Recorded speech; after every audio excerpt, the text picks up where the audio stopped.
이 시간 우리에게 주시는 하나님의 말씀은요, 요한복음 15장 6절에서 8절까지 말씀입니다. 성경에서는요, 포도나무와 무화과 나무가 자주 등장을 해요. 그렇죠? 그게 왜 그러냐 하면, 그만큼 이스라엘 사람들한테는요, 포도나무나 무화과 나무가 익숙한 나무이기 때문에 그렇다 하는 것입니다. 반면에 우리나라 사람들은요, 저 개인적으로는 무화과 나무를 본 지가 얼마 안 돼요. 그전에는 어떤 게 무화과인지도 몰랐었어요. 그냥 건무화과나 이렇게 먹기나 했었지 무화과 나무를 본 적은 없었어요. 그러니까 그 열매를 따가지고 그 자리에서 이렇게 껍질 까서 먹는 이거는 더욱이나 해본 적이 얼마 안 됐죠. 이렇게 제 개인적으로는 이렇게 좀 가깝지 않은 그런 나무가 무화과 나무이기도 했었어요.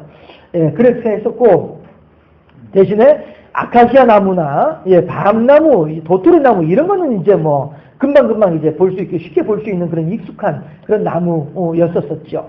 해서 성경에서 포도나무와 무화과 나무를 자주 이야기하는 것은 그만큼 그들의 생활에 깊이 들어와 있는 나무들이더라. 가까이에 있는 나무들이더라. 그러니까 그렇게 잘 알게 되고 생각이 되어지고 얼른 그 나무 이렇게 연상이 되더라라고 하는 것입니다.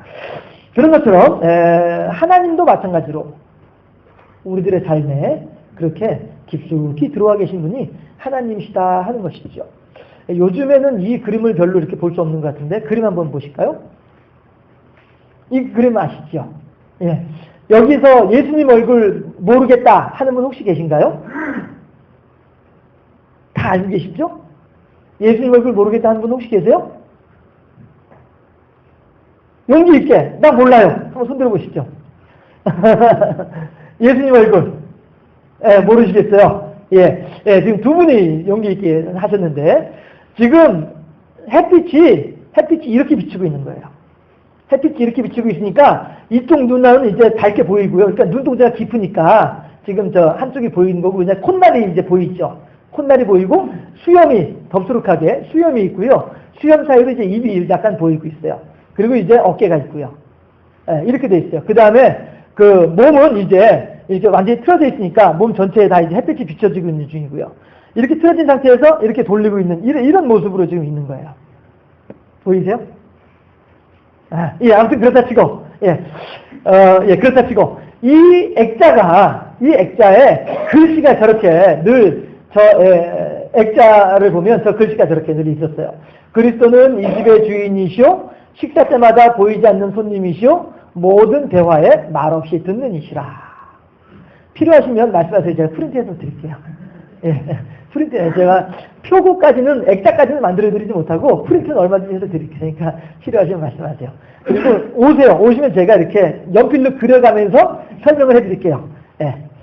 그런데 실제로 제가 저거를 이렇게 진짜 이렇게 요거 이렇게 짚어가면서 설명을 하더라도 모르는 분들은 모르시더라고요. 아무튼 그러면 저 사진이 찍힌 유래 혹시 아시나요? 저 사진이 어떻게 찍혔냐 하면 한 사람이 비행기 조종사인데 비행기 조종사가 이제 비행기를 몰고서 이렇게 시베리아 쪽으로 지나가다가 하늘을 이제 비행기를 타고 가는 중에 속으로 생각을 한 거예요. 하나님, 내가 하나님을 믿고 싶은데 하나님에 대한 어떤 확신이 없고 참 이래서 내가 참 마음이 그렇습니다. 이제 이렇게 하는데 그런데 이제 그 어떤 마음의 감동이 오면서 아래 땅을 사진을 찍고 싶은 마음이 이제 생겼던 모양이죠. 모르죠. 뭐 어떻게 보면 또 이제 그 지도 회사나 이런 데 소속되어 있는 그런 비행기 이런지도 모르죠. 지형을 이제 촬영하는. 아무튼 이제 그때 이렇게 딱 찍었는데 찍고 난 뒤에 보니까 사막에 더러 눈도 있고 눈이 녹아 있는 곳도 있고 막 이렇게 되니까 이제 거뭇거뭇하고 밝고 이렇게 이제 나온 흑백 사진이니까 이렇게 나온 거예요. 그래서 이거를 나중에 집에 와서 이렇게 보니까 저렇게 예수님 얼굴 모양이 딱 보이니까 그제서야 그 비행사가 하나님께서 나를 사랑하시고 하나님께서 나에게 이런 증거를 보여주셨구나 하는 거를 이제 그때 알게 되었더라. 뭐 그런 이제 이야기가 들어있는 그런 이제 그림이 저 그림이기도 합니다. 저게 이렇게 사진인 거죠. 시베리아에서 비행기 타고 가면서 시베리아 사막을 이제 찍은 그 사진인데 사진에 이제 저렇게 딱 이렇게 나오게 된 거죠. 자, 어쨌든지 간에 우리가 어렸을 때 저 사진을 아주 익숙하게 자주 보았었어요. 글씨도 마찬가지고. 그래서 모든 대화에 말없이 듣는 이시니라. 이런 이야기를 우리가 늘 마음에 생각을 하면서 우리 눈이 보는 것을 조심하고 우리 말이 말하는 것을 입이 말하는 것을 조심하고 우리 귀가 듣는 것을 조심하면서 어떻게 하든지 하나님 뜻대로 살아가려고 하는 그런 열심의 마음을 품었던 때가 있었더라 하는 것입니다. 물론 요즘도 그런 열심의 마음들을 가지고 많이들 가지고 계시죠. 예. 이제 저 어렸을 때만 하더라도 저거 이렇게 액자로 해가지고 이제 벽에다 붙여놓고서는 이렇게 왔다 갔다 하면서 보면서 마음에 새기고 그렇게 하던 그 그림이다라고 하는 것입니다. 예, 그리스도는 이 집의 주인이시오, 식사 때마다 보이지 않는 손님이시오, 모든 대화에 말없이 듣는 이시라. 예, 이렇게 하나님께서는 우리들의 삶 가운데 깊숙이 들어오기를 바라고 계시고 또 이러한 고백을 통해서 그래요 하나님께서 우리들의 삶에 깊숙이 들어와 계십니다라고 하는 인정, 그러한 존중의 마음을 또한 하나님께서는 우리들에게 원하시지 않겠느냐 하는 것입니다. 그런 것처럼 하나님께서는 요즘에는 비록 저런 그림의 모습으로는 아니라 할지라도 또 다른 형태로 우리들의 마음속에 우리들의 열심이라든가 우리들의 하나님을 향한 간절한 소망이라든가 이러한 우리들의 마음을 통해서 하나님께서 또 그렇게 가까이 와 계신 분이 하나님이기도 하시다라고 하는 것입니다. 그 하나님께서 임마누엘 하시는 그 하나님께서 오늘 이 포도나무의 비유를 통해서 어떤 말씀을 하시는지 한번 하나님의 음성을 들을 수 있기를 바랍니다. 5절 말씀은 제가 일부러 함께 합독하지 않은 것은 아님에도 불구하고 사실은 제가 오늘 오전 예배 때에 제가 약간 헷갈렸어요. 오전 예배 때는 이 사랑초 얘기를 오후 예배 때 하려고 했던 건데 오전에 해버렸어요. 그래서 오후에는 사랑초 얘기는 이제 끝내고 다만 한 가지 중요한 건 뭐냐면 우리 성도들은 그렇게 늘 언제든지 하나님께서 자 하고서 부르실 때에 아멘 하고 뛰쳐나가서 하나님의 영광을 위해서 헌신할 수 있는 이런 끈기의 마음이 필요하겠다 하는 것이죠. 1500년을 기다린 씨앗이에요. 그렇잖아요? 몇 개월 동안을 그 메마른 땅 속에서 기다리고 있었던 사랑초 씨앗이 뿌리다라고 하는 것입니다. 그런 것처럼 우리 성도들도 마찬가지로 하나님을 향하여서 언제든지 하나님께서 야 하면 예 하고 나갈 수 있을 이런 마음의 준비를 그 생명력을 우리가 잃지 아니하고 그렇죠? 그 자그마한 그 씨앗 속에 생명력을 잃지 아니하고 가지고 있었던 것처럼 우리도 그렇게 생명력을 잃지 않고 딱 가지고 있는 그런 성도가 되어야 되겠다라고 하는 것입니다. 그랬을 때에 6절 말씀을 오늘 본문 15장 6절 말씀을 합독하겠습니다. 6절 말씀 사람이 내 안에 거하지 아니하면 가지처럼 밖에 버려져 마르나니 사람들이 그것을 모아다가 불에 던져 사르느니라. 예. 이게 무슨 얘기예요? 쓸모없는 것들, 쓸데없는 것들 다 갖다 버린다라고 하는 거죠. 우리 성도들은요, 하나님의 사람들은요, 이렇게 언제든지 부르면 아멘으로 응답할 수 있는 생명력도 가지고 있어야 되겠지만 또 한편으로는 우리들이 갈고 닦아야 되는 거예요. 하나님께서 언제든지 사용하고자 하실 때에 예 하고서 쓰임받을 수 있도록 갈고 닦아야 되겠다라고 하는 것이죠. 그랬었어요. 야, 하나님 과연 어떻게 쓰시려고 저로 하여금 이런 것들을 배우게 하시나요? 이런 것들 궁금한 적이 있었어요. 예. 그런데 아무튼 이렇게 하나님께서 우리들을 늘 그렇게 하나님께서 쓰기에 합당한 그런 도구로 우리들을 훈련시키시는데 그 훈련에 적극 참여해야 되겠다 하는 것입니다. 얼마 전에 한 달쯤 됐나요? 교회 한 달치 안 됐겠죠. 교회 여러분들이 이제 수고하셔가지고 이쪽에 이제 풀이니 뭐 이런 거 이제 싹 다 이제 걷어내기도 하고 또 이제 뭐 나뭇가지들도 이제 좀 쳐내기도 하고 이렇게 했어요. 그렇게 하고서 참 수고도 많이 하셨죠 그때. 그렇게 하고서 이제 나무 몇 개는 이제 키가 크고 이렇게 해가지고 미처 건드리지 못했던 그런 나무들이 있었는데 어느 날 이렇게 보니까 말끔하게 돼 있는 거예요. 얼마 전에 보니까. 그래서 야 이거 어느 분이 하셨을까 했더니 나중에 알고 보니까 이제 그 우리 교회 어느 집사님이 그렇게 하셨는데 제가 알기로 그분이 다리도 불편하신 분인데 또 불구하고 사다리도 높은 사다리 타고 올라가서 그 일들을 이렇게 하셨다고 하더라고요. 그래서 이제 저는 이제 그래서 땅에 떨어져 있는 거라 좀 주워야지 싶어가지고서는 좀 이따 주워야 되겠다 생각을 해서 나중에 와서 주우려고 하다 보니까 벌써 그것도 다 그날서 치워놓으셨더라고요. 그래서 언제 잘라냈는지도 몰랐고 또 언제 걷어갔는지도 몰랐어요. 잘라낼 때는 제가 사무실에 있는 걸 몰랐고 걷어낼 때는 이제 걷어야지 하고서 가보니까 벌써 걷었더라고요. 예, 그랬었는데 아무튼 참 고생들을 많이 하시고 수고들 많이 하셔요. 하다 보니까 그래요. 이렇게 막 들쭉날쭉하게 보기 쉽게 있었던 그 나무들이 아주 산뜻하게 이발하고 나오는 것처럼 그렇게 상큼하게 이렇게 딱 정리가 되어 있는 것을 보면서 참 좋다 생각을 했는데 자 문제는 뭐냐 하면 그렇게 보기 싫게 삐쭉삐쭉 튀어나왔던 것들, 이것들 다 잘라내가지고 지금 어디가 있어요? 소각장 옆에 가 있거든요. 저 조금만 더 말리면 이제 갖다 태워버릴 거란 말이에요. 예.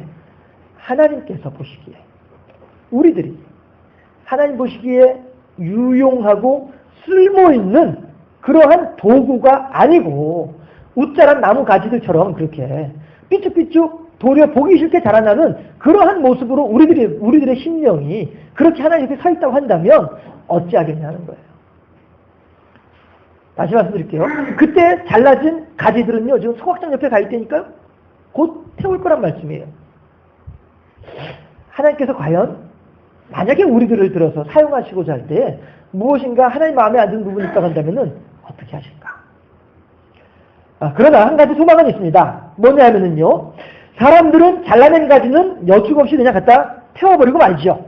그러나 하나님께서 마귀가 우리들에게 주는 근심이라고 하는 것은 우리들을 죽이고 멸망시키려는 것이 마귀가 주는 근심이지만, 세상의 근심이지만, 하나님께서 우리들에게 주시는 근심이라고 하는 것은 성령의 의를 이루는 근심인 줄로 믿습니다. 하나님께서 우리들의 모난 부분들을, 우리들의 못난 부분들을, 우리들의 우짜한 부분들을 다루실 때에 잘라내시고 깎아내시고 끄집어내실 때에는 그것은 우리들을 멸망시키려고 그렇게 행하시는 것이 아니라 도리어 그렇게 깨끗하게 닦아가지고 우리들을 유용한 도구로 사용하기 위한 방법인 줄로 믿으시기를 바랍니다. 다만 그렇게 다루실 때에 다루심을 당하는 그동안만큼은 힘들다는 거죠. 그렇지 않겠어요? 그러니까 노랫말이 아주 적절한 노랫말이 있어요. 뭐죠? 따라 하실까요? 있을 때. 그 다음 뭐죠? 잘해. 그럼요. 있을 때 잘해야 돼요. 하나님께서 봐주실 때 그때 얼른 정신 차리고 돌아오면 돼요. 그런데 그 정신을 못 차리면은 저 녀석 하고서 한 대 땅 하면은 아이고야 이러면서 돌아오면은 이 다루시는 이 시간들은 힘들다는 거예요. 다루심을 받는 그 기간들은 어렵다는 거예요. 괴롭다는 거예요. 정말로. 경험해 보신 분들 계실 거 아니겠어요? 그렇지 않아요? 이 세상에 나 혼자밖에 없는 것 같고 저 사람은 말이야 나보다 교회도 늦게 왔는데 말이야 은혜 받고 신앙 성장하는 거 보면 나보다 훨씬 더 빠른 것 같으니까 그것도 막 속상하고 남들이 누가 와가지고 그냥 한마디 어이구야 이발 좀 해야 되겠네? 그 평상시에 하는 말처럼 그렇게 했는데도 불구하고 왜? 내가 뭐 이발하던 말 먼저 가냐? 빡빡빡빡 왜 그래? 내 마음에 이게 완악한 만이 있고 내 마음이 아주 메말라 버리니까 누가 조금만 건드리더라 이렇게 나와버리고 이렇게 되더라 하는 거예요. 다루시는 시간들이 그렇더라 하는 것이죠. 참 힘들더라 하는 거예요. 다시 그 시간으로 돌아갈래? 아유 싫어. 못하겠어요. 예, 이것이 하나님께서 우리들을 다루시는 방법이더라. 그러나 그 다루심을 통해서 어떻게 해요? 내가 정금같이 나오리라. 내가 정금같이 나오리라. 그렇잖아요. 그가 나를 연단하신 후에는 이렇게 됐잖아요. 하나님께서 우리들을 다루실 때에는 이렇게 우리들에게 생명과 평안으로 하나님의 의로 우리들을 인도하시더라. 어르신들 다들 해보셨잖아요. 명절 때 되면은 우물 옆에 앉아가지고 퍼즐로 앉아가지고 그 아궁이에 산태기에 떠다가 이제 그 볏짚 몇 개 이제 둘둘 말아가지고서 이제 팍팍 긁으면서 녹그릇들을 다 닦아내셨잖아요. 그렇잖아요? 예. 그 닦을 때는 얼마나 힘들어요. 그런데 닦아놓고 보면 반짝반짝 빈다는 게 보람이 있잖아요. 하나님도 그렇죠. 우리들을 다루실 때 하나님인들 마음이 편하겠어요? 그렇잖아요? 우리가 부모가 되어져서 자식을 혼을 낼 때에 그 혼을 낼 때 그 마음이 좋더냐 하는 거예요. 만약에 아이 때리면서 너무너무 기분 좋아. 아이 때려가지고 아이가 막 아파가지고 울 때에 그거 보면서 너무너무 막 기뻐. 이런 부모 있다고 한다면 그 사람은 정신병원 가야 될 사람이죠. 그렇잖아요? 아이가 아파가지고 울고 있을 때에는 같이 아프잖아요. 같이 울고 싶잖아요. 하나님인들 안 그렇겠냐는 거예요. 우리들을 다루실 때에 우리가 그렇게 힘들어질 때 우리가 그렇게 괴로워할 때에 하나님인들 기뻐가지고 그 일을 하시겠냐 하는 거죠. 그러나 그 어려운 시간을 거치고 나면 다루심을 받았던 그 영혼도 정결해지게 되고 또 그렇게 수고했던 하나님도 그래 내가 너한테 소망을 두고서 너를 그렇게 훈련시킨 보람이 있구나. 하나님도 그렇게 하시지 않겠냐 하는 거예요. 다만 그럼에도 불구하고 더 좋은 것은 하나님께서 다루시기 이전에 먼저 우리가 정신 차리고서 얼른 돌아오면 이것이 우리들에게 훨씬 더 큰 복이 되는 줄로 믿습니다. 우리들은 이렇게 유용한 가지, 하나님께서 사용하시기에 합당한 그러한 유용한 가지가 되어야 되겠다라고 하는 것입니다.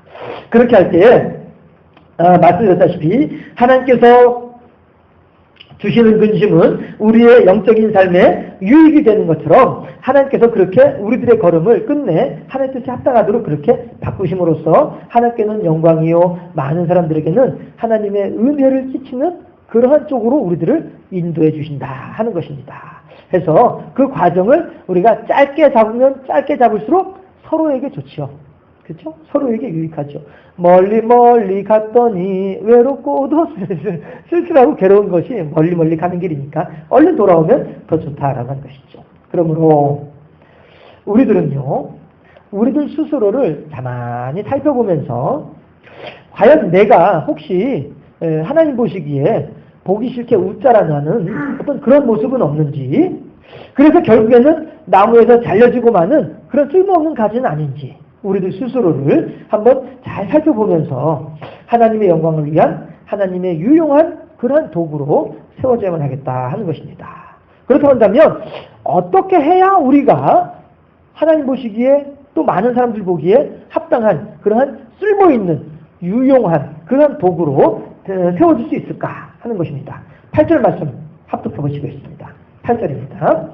너희가 열매를 많이 맺으면 내 아버지께서 영광을 받으실 것이요 너희는 내 제자가 되리라. 아멘. 영광을 받으신다. 영광을 받으신다는 말의 의미가 뭐예요? 그만큼 우리들의 행한 것으로 말미암아 하나님께서 기쁘시다. 이 뜻이 되겠죠? 그렇죠? 예. 그리고 또 한편으로는 뭐라고요? 너희가 나의 제자가 되리라. 제자는 뭐예요? 스승이 하는 것을 그대로 따라하는 게 제자이죠. 전에도 말씀드리고 우리가 잘 알고 있는 것처럼 훈장님이 이 혀 짧으신 양반이라서 바람 풍 해야 되는데 불구하고 바담 풍 그런단 말이에요. 그럼 제자들은 어떻게 해야 돼요? 제대로 된 제자라고 한다면은 그들도 마찬가지로 바담 풍 해야 이게 제대로 된 제자란 말이에요. 그렇잖아요? 그런데 엉뚱하게 다른 짓하고 다른 거 보고 있던 제자들은요, 바담 풍 하면은 밤풍 이러고 말아버린단 말이에요. 이게 엉뚱한 제자들이 그렇죠. 제대로 된 제자라고 한다면은 선생님이 무엇을 하든지 간에 그대로 따라가는 것이 이것이 제대로 된 제자이다라고 하는 것입니다. 어미 개가 바다에 사는 있는 개, 기어다니는 개, 그 개가 새끼 개에게 걸음마 훈련을 시키는 거예요. 그러면서 얘야 엄마가 하는 대로 따라해라 하면서 이제 딱 가요. 갔으면서도 아이가 알아서 엄마 갈게 하고서 엄마를 쫓아오는데 엄마가 보니까 아이고 이 녀석이 야 너 왜 옆으로 가? 앞으로 가야지. 그렇잖아요? 예. 이게 뭐예요? 제대로 배우니까 그런 거란 말이에요. 엉뚱하게 배우는 것이 아니라. 오늘 본문에서 8절에서 그걸 말씀하시는 거예요. 너희가 내 제자가 되리라. 너희들로 말미암아서 하나님께는 영광이요. 너희들은 나의 제자가 될 것이다. 아름다운 관계, 하나님과 우리들과의 관계를 얘기한다라고 하는 것이죠. 엉뚱한 중불난 제자는요, 스승을 안 봐요. 그러니까 스승이 뭘 가르치더라도 제대로 따라가지 못해요. 그러다 보니까 스승하고의 관계가 별로 좋지가 못해요. 그러나 착한 제자, 올바로 된 제자는 늘 스승을 향하여서 집중하고 늘 스승을 향하여서 경청하기 때문에 스승이 무엇을 말하는지 훈장 선생님이 어떻게 이야기하는지를 다 듣고 있기 때문에 그대로 따라하더라 하는 것입니다. 그런 것처럼 우리도 그렇게 주님을 따라가면 된다면, 주님을 따라 행하면 된다면, 주님만을 집중해서 보면 되겠다라고 하는 것입니다. 우리가 하나님 보시기에 합당한 도구로 쓰임받기 위해서는 어떻게 돼요? 예수님만을 집중해서 바라보면 되겠다 하는 것입니다. 보세요. 열매를 보면 나무를 알 수 있다고 하지 않습니까? 좋은 나무는요, 반드시 좋은 열매를 맺게 돼 있는 거예요. 얼마 전에도 차 안에서 신방하면서 교인들이 이제 하시는 말씀을 옆에 듣다 보니까, 아이고, 틀렸어. 이제 발 나오는 거 보니까 틀렸어. 이렇게 하시는 분들 계시는데, 발 나오는 것만 보고서도 어떻게 될 건지 다 알고 계세요? 야, 참 훌륭하셔요, 진짜. 좋은 나무는, 보면은 이미 다 알게 되는 거예요. 좋은 열매 거둘 것들은 이미 다 알게 된단 말이죠. 이런 것처럼 하나님께서도 마찬가지로 이 세상에 세워놓으신, 하나님께서 우리 이 세상에 정해놓으신 원리이다, 원칙이다, 공식이다 하는 거예요.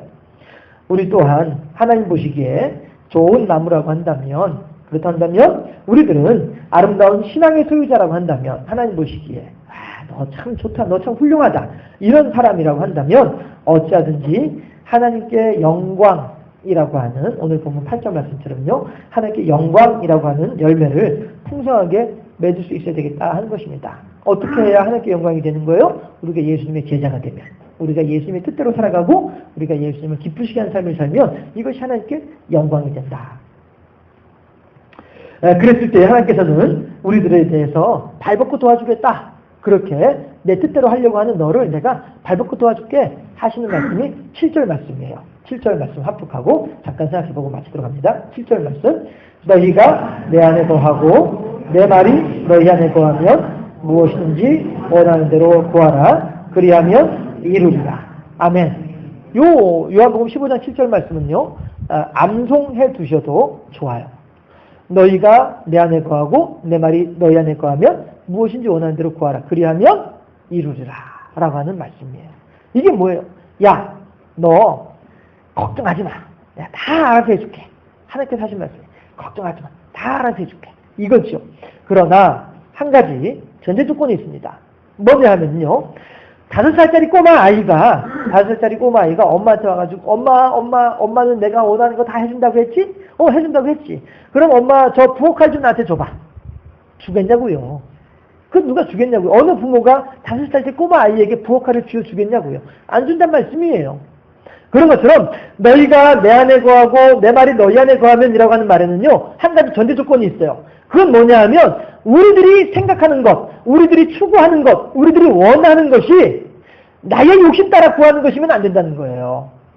그런데 우리들이 하나님의 말씀이 우리들의 속에 충만하게 있어지게 되면 우리들의 심령 속에서 온갖 어두움의 것들이 다 물러나기 때문에 모든 사특한 것들이 다 사라져버리기 때문에 우리들이 원하는 것, 우리들이 추구하는 것 자체가 하나님 보시기에 나쁜 것들을 추구하지는 않는다라고 하는 거죠. 보세요, 여러분들. 기독교 신앙이 발달한 나라들이요. 대체적으로 다 잘 살아요. 기독교 신앙이 발달한 나라들이. 왜 그런 줄 아세요? 이 사람들은 하나님의 말씀대로 살아가려고 하다 보니까 하나님께서 가르치시는 건 뭐예요? 6일 동안은 열심히 일하고 하루는 교회 와서 열심히 하나님께 봉사해라. 이걸 가르치시잖아요. 이건 뭐예요? 다시 말해서 부지런히 살아라. 성실하게 살아라. 열심히 살아라. 이거잖아요. 그러니까 사람들은 하나님 말씀대로 살아가려고 하다 보니까 사회생활도 열심히 성실하게 남들보다 더 진지하게 이렇게 한단 말이죠. 그런 사람들에게는요. 하나님께서 형통함을 주신다 하는 거예요. 그러나 그냥 감나무 밑에 입 벌리고 앉아가지고서 빨리 가마 떨어져라 하고 있는 사람은 안 된다는 거예요. 내 말이 너희 안에 거하고 너희가 내 안에 거하면 이라고 하는 말씀의 의미는 바로 이런 성숙한 신앙인들을 이야기하는 거예요. 5살짜리 꼬마 아이를 말하는 것이 아니라 25살짜리 이제 시집 가려고 날짜 받아놓은 그 성숙한 수준, 그 수준을 얘기한단 말이에요. 그 수준의 25살짜리한테는 얼마든지 부엌칼 쥐어주잖아요. 그런 것처럼. 우리들이 마찬가지로 하나님께 구할 때 아이고 하나님 요한복음 15장 7절에서 우리가 뭐든지 원하는 대로 다 준다고 했는데 이거 원하는 대로 왜 안 줍니까? 원하는 게 뭔데요? 나는 일은 하나도 하지 않으면서 하나님 로또 복권 이번에 10,000원치 샀어요. 이 중에서 10배만 튀겨주게 해주세요. 이러고 앉았는데 누가 그 기도를 들어주겠냐고요. 하나님은 그런 하나님이 아니잖아요. 하나님 나 그 인간 너무너무 미워 죽겠는데 자꾸 그 인간 자꾸 교회에서 보게 돼요. 하나님 그 좀 안 보게 해주면 안 돼요? 하나님께서 그 기도 들어주시겠냐고요. 하나님은 서로 화합하라고 하시는데 그 기도를 누가 들어주겠냐고요. 내 말이 너희 안에 거하고 너희가 내 안에 거하면이라고 하니 말씀의 의미는 우리들의 성숙한 신앙의 수준을 전제로 이야기한다라고 하는 것이죠. 그러니까 사랑하는 자여 네가 영혼이 너의 영혼이 잘된과 같이 이게 전제 조건이에요. 내 영혼이 잘된과 같이 네가 범사에 잘되고 강건하기를 내가 간구하노라. 이 전제 조건을 우리가 잘 봐야 된단 말이죠. 그런데 전제 조건 하나도 보지도 않고서 무엇인지 원하는 대로 구하라. 그리하면 이루리라. 이 말씀만 가지고서 네가 잘되고 범사에 강건할 것이다. 형통할 것이다. 이것만 생각을 한다고 한다면 이거는 50절짜리다라고 하는 것이죠. 전제 조건이 있어요. 우리들의 신앙이 성장하는 것. 우리들의 신앙이 성숙해지는 것. 이것이 전제 조건이다. 하나님께서는 우리들에게 그렇게 서로 간에 주고받는 아름다운 성장의 관계를 원하고 계시더라. 자, 하나님께서 우리들에게 언제 우리들을 불러서 사용하실지 모릅니다. 언제 부르신다 할지라도 예 하고 쫓아나갈 수 있는 그런 끈기 있는 생명력, 아무리 환란과 풍파와 역경이 몰아친다 할지라도 흔들리지 않는 분명한 생명력, 하나님을 향한 분명한 신앙, 이것을 우리가 가져야 되겠고, 그렇게 가지고 있을 때 그 열심 위에 하나님의 뜻에 순종하고자 하는, 하나님 보시기에 합당한 모습으로 변화되어지고자 하는 그런 열심이, 지혜가 있어야 되겠다 하는 것입니다. 그렇게 했을 때에 하나님께서는 우리들을 통하여서 하나님의 일을 마음껏 행하신다라고 하는 것이죠. 그런데 그렇게 할 때 하나님께서는 우리들에게 뭘 주셔요? 우리들이 만사 형통에 무엇인지 원하는 대로 구하라. 그리하면 이루리라. 너희가 내 안에 거하고 내 말이 너희 안에 거하면. 이 말씀을 하고 계신다는 거예요. 포도열매 성도라고 하는 제목인데요. 우리들이 이렇게 포도열매처럼 우리들의 삶에 깊숙이 들어와 계시는 하나님을 우리들의 마음속에 깊이 사랑하면서 우리들은 그렇게 포도열매를 풍성히 거두어 나가는 그런 성도가 되어져서 하나님을 기쁘시게 하고, 무엇인지 원하는 대로 구하라. 그리하면 이루리라. 하나님, 내가 하나님의 영광을 위해서 이것을 구합니다. 하나님, 제가 그 사람을 도와주기 위해서 이것을 소망합니다. 하나님, 제가 하나님께 영광 헌신하기 위해서 이것이 필요합니다. 하나님께서 그거 다 들어주시지 않겠냐 하는 거죠. 그렇게 포도 열매의 풍성함을 누리는 복되고 아름다운 삶을 살아가는 우리 모두가 되어질 수 있기를 주님의 이름으로 축원합니다. 기도하겠습니다. 좋으신 아버지 하나님, 감사합니다. 하나님께서는 우리들을 사랑하시어서 우리들과 더불어 하나님의 일들을 이루어 가기를 원하고 계시는데, 과연 아버지 하나님, 우리들은 얼마만큼이나 그 하나님의 부르심의 소명에 합한 대로 하나님을 기쁘시게 하고 하나님을 영화롭게 한 삶을 살아가고 있는지 다시 한번 우리들의 삶을 돌아보게 하여 주시고, 이제 포도나무가 열매를 풍성하게 맺음으로써 포도원지기의 마음을 흡족하게 하는 것처럼 우리 또한 그렇게 하나님의 성령의 열매를 풍성히 거둠으로써 하나님께 영광 돌려드리고 하나님을 기쁘시게 하는 하나님의 마음을 흡족하게 해드리는 하나님의 편에 서 있는 하나님의 사람 될 수 있도록 우리 모두를 지켜 주시옵소서. 감사하고 예수 그리스도 이름으로 기도드리옵나이다. 아멘.